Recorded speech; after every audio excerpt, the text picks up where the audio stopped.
Et c'est le générique de la bourse, Wall Street et Didier Hameau de boursier.com. Bonsoir Didier. Bonsoir Pierre. Wall Street a tenté un rebond ce soir après sa forte baisse d'hier. Après la correction des valeurs de technologie hier, oui, le Dow Jones reprend 0,25%, 24 084 points.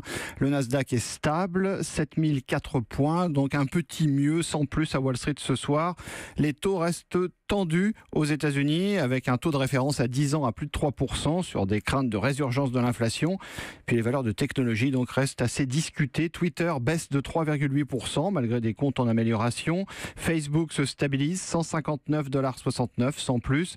Amazon est stable aussi. Apple reprend timidement 0,4%. Sur le pétrole, ça monte, ça remonte parce que ça avait baissé hier. Le baril reprend 0,4%, 68$. Ça fait pas mal de yo-yo, surtout sur le WTI.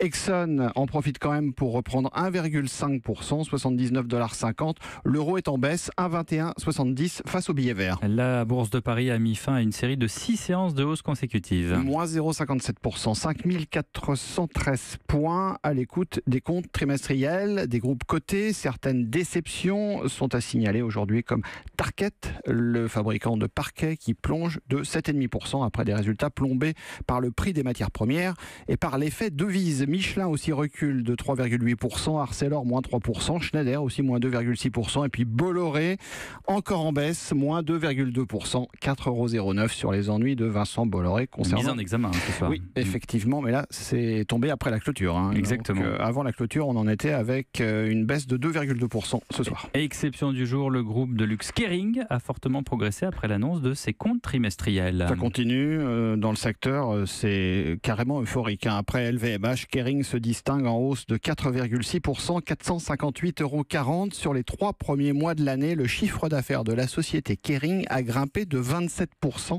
et les ventes de sa marque phare Gucci se sont envolées de 49%. Pas mal. Donc voilà. Le luxe est toujours porteur et d'autant plus que Emmanuel Macron porte le luxe à la française dans le monde entier. C'est pas faux, effectivement, on est en plein boom. Donc Kering ce soir en hausse de 4,6% après donc les... Bernard Arnault était à la table de Macron. Tout à fait, il était dans la délégation à LVMH, fait des étincelles aussi en bourse. Sur les autres places financières, le DAX perd 1% ce soir à Francfort, Bruxelles moins 0,8, Madrid moins 0,2, Milan moins 0,9. Ça baisse partout et on rappelle le CAC 40 en repli de 0,57%, 5413 points. Merci Didier Hameau de boursier.com.